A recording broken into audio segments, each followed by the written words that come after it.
An affair is like salt on an old wound, guilty and painful, but no matter how hard you try to wipe it away, the taste remains unforgettable. Hello, I'm Hannah, 30 years old, living in Manchester, England.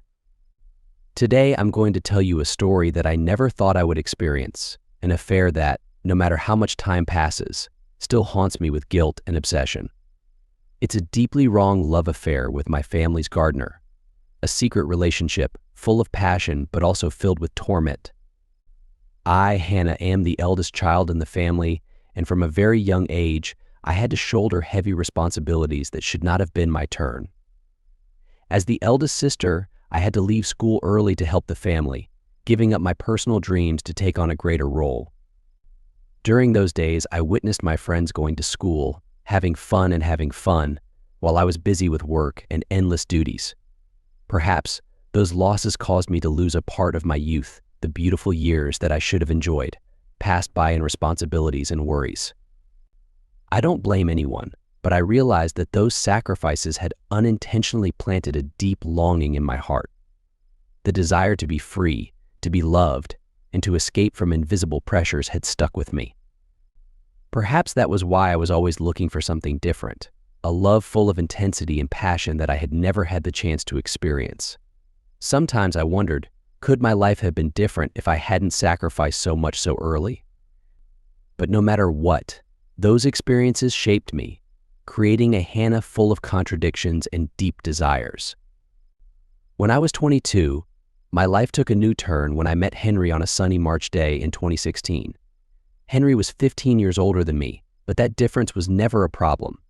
In fact, it was his maturity and success that attracted me from the first time. Henry was a successful businessman with a solid career. Everything about him exuded confidence and bravery. I was drawn into a completely different world, a world that I never thought I would enter. Henry not only gave me material stability, but more than that, he gave me a feeling of being protected and safe, something I had always longed for since I was a child. Perhaps because I grew up in a family that had to shoulder too much, I had never truly felt secure and absolutely protected by anyone else. But Henry gave me that feeling, like I could rely on him, trust him with everything in my life. It didn't take long for us to fall in love. From our first dates, Henry made me feel loved and appreciated. He was different from anyone I had ever known. There was a maturity, an irresistible charm. When Henry and I officially fell in love, I believed that I had found the man of my life, the ideal love that I had always dreamed of. On September 15th, 2017, I entered one of the happiest moments of my life, the day Henry and I officially became husband and wife. Our wedding was magnificent, just as I had dreamed. Henry, with all his love, gave me a big gift after the wedding, a large house with a garden in the heart of Manchester. It was a space that I had always longed for, a lush green garden, trees, flowers, blooming flowers. Everything was so beautiful that I felt like I was living in a dream. At first, after getting married, I really thought my life had reached perfection. That house became the place where I cared for, loved, and looked forward to Henry coming home every day after work. But that perfection was only superficial. Gradually, as the months passed, the reality of life began to reveal cracks. After 2 years of living together, we still had no children, a wish that we had always mentioned, but now seemed like an unfillable void. The absence of a child had turned into a silent obsession, an unspoken pain. Henry, with his increasingly busy work, often left home.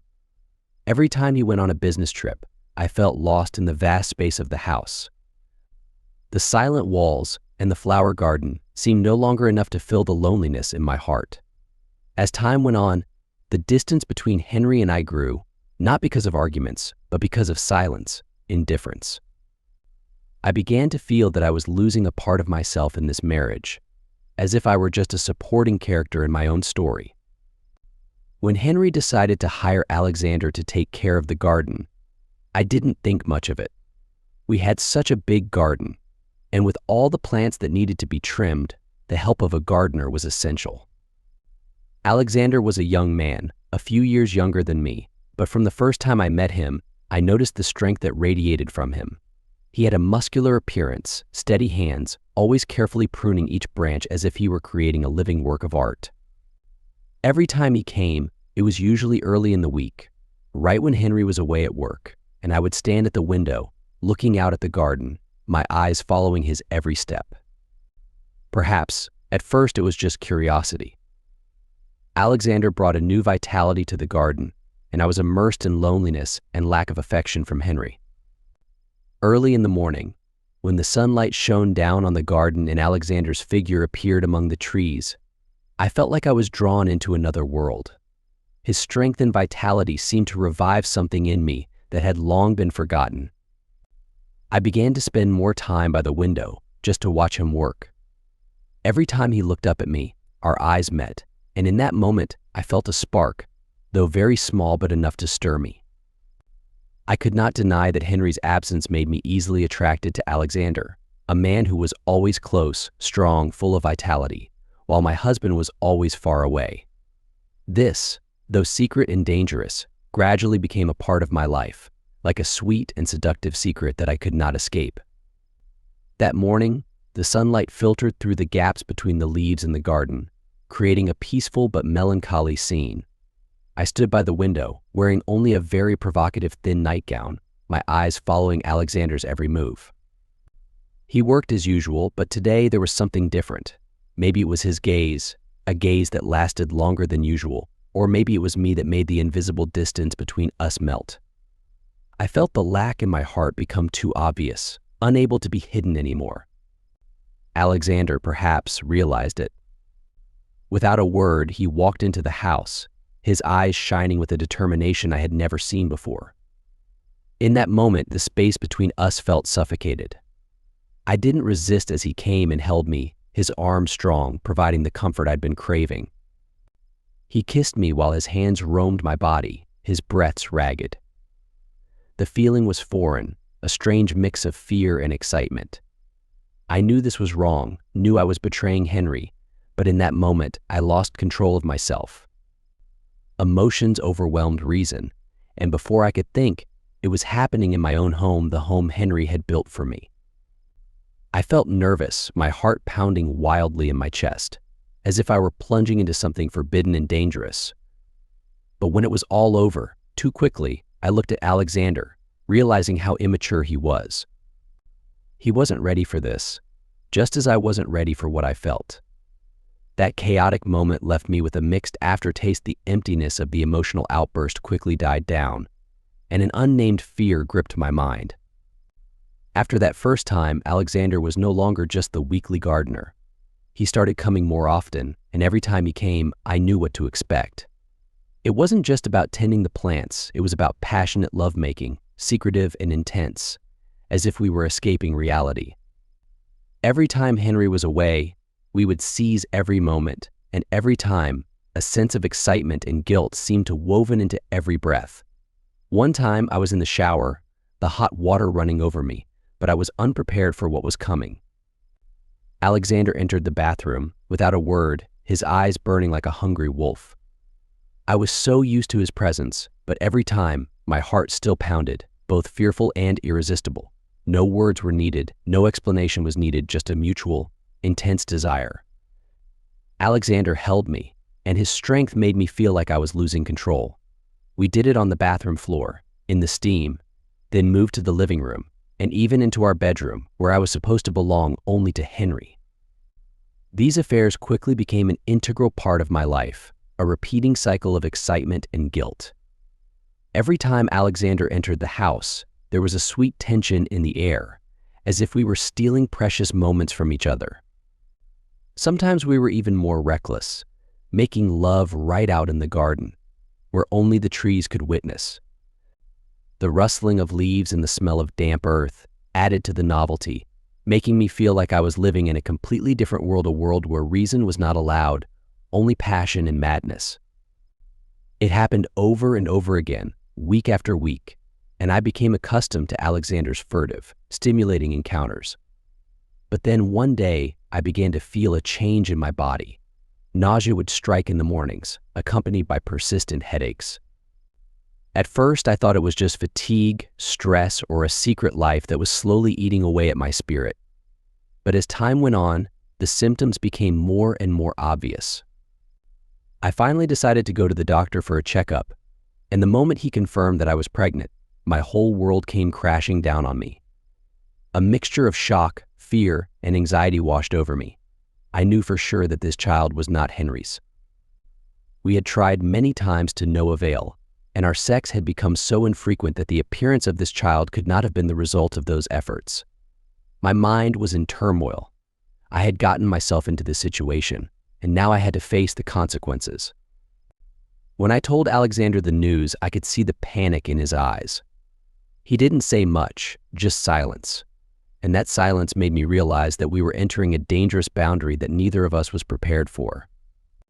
But after sleepless nights, I made a decision. I would hide everything and tell Henry that this child was his.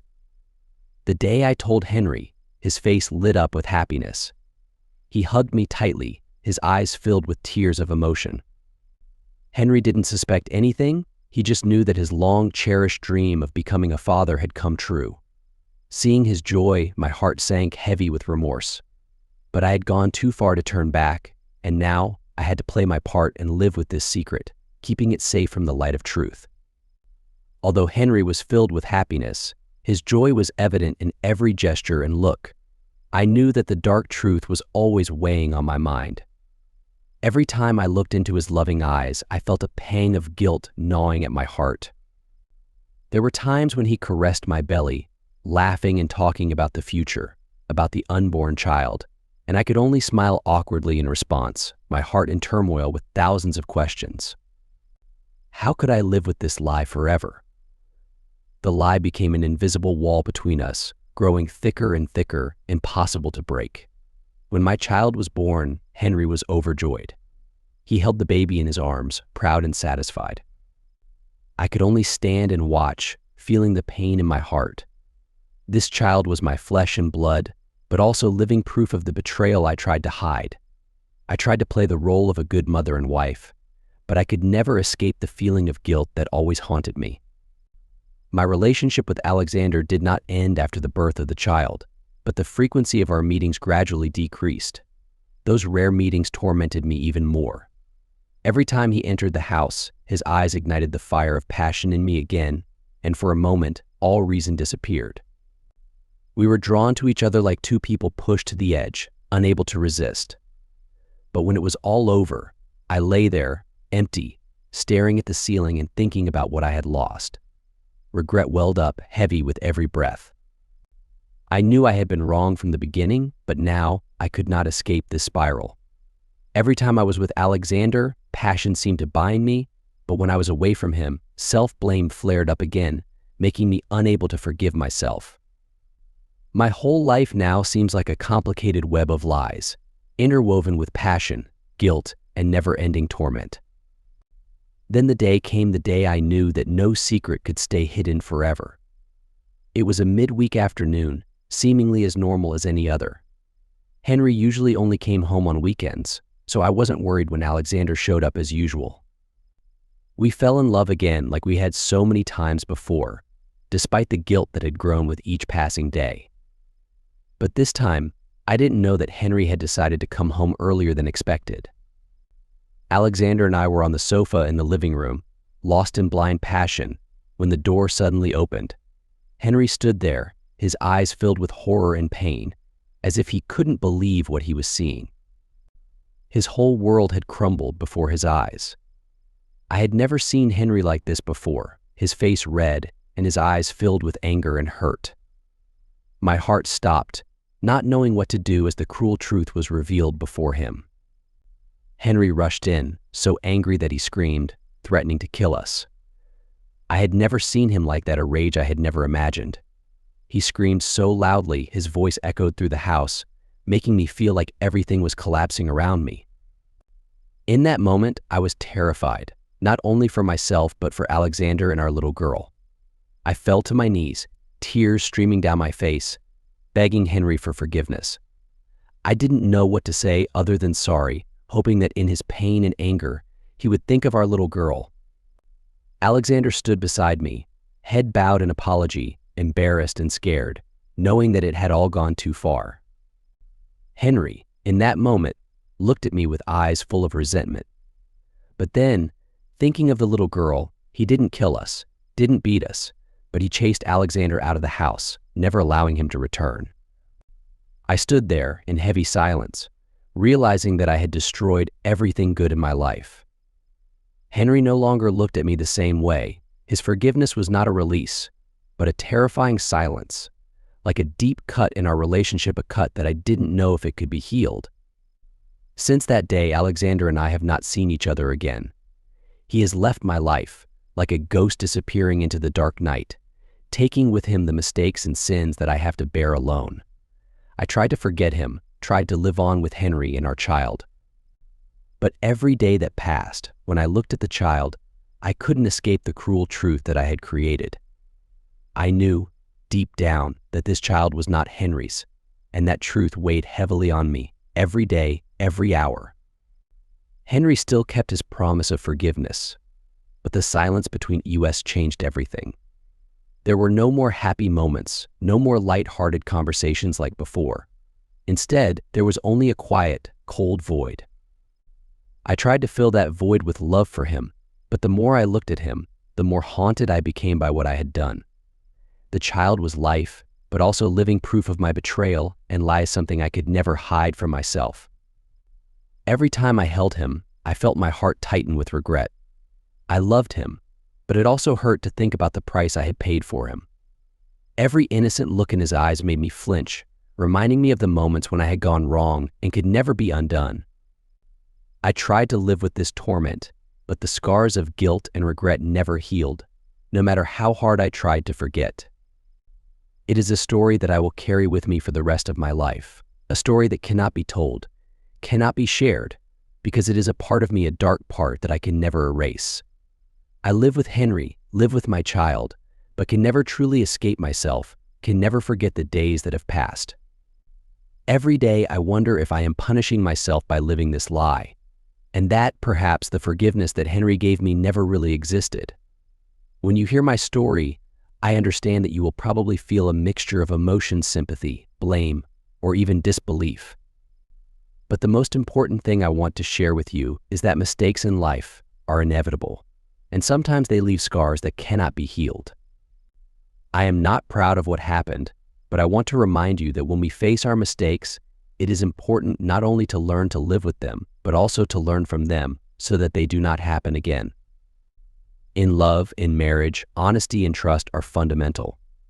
Once they are broken, as in my story, it is extremely difficult to repair.